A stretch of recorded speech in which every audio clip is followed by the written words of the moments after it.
Telugu Desam party కార్యకర్తలుగానే హుషారుగా ఉంటే తెలుగుదేశం పార్టీకి ఓటమే లేదు.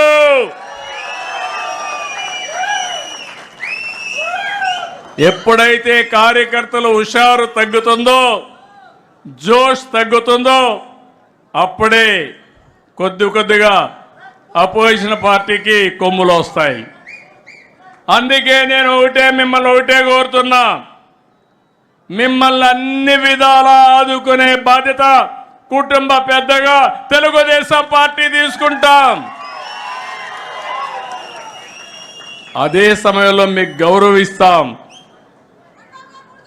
వేదిక పై నుండి అందరికీ చెప్పాను, చెప్తూనే ఉన్నాను అందరి మంత్రులు కూడా, కార్యకర్త ఫస్ట్, నాయకుడు తర్వాత.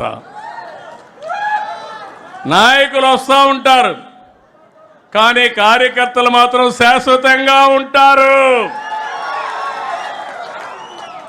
అదే సమయంలో కార్యకర్తలు ఆలోచించాల్సింది ఈరోజు రేపు ఎల్లుండి ఆలోచించండి, ఈరోజే ఆలోచించద్దండి.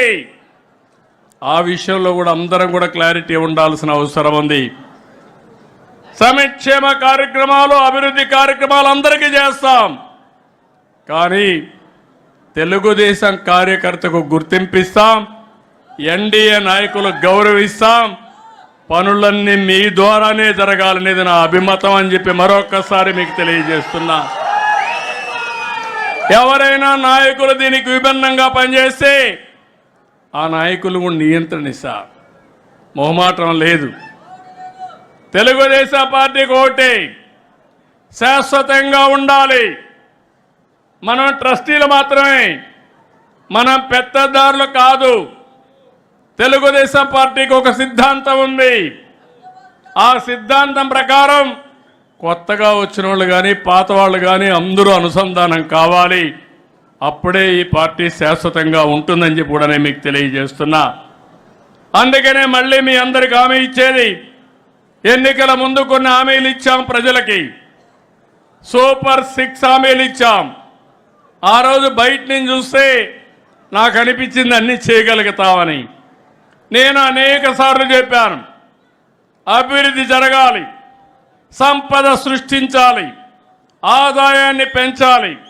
పెంచిన ఆదాయం ద్వారా సంక్షేమ కార్యక్రమాలు చేసి మళ్ళీ అభివృద్ధి ఖర్చు పెడితే నిరంతరం ముందుకెళ్తుంది.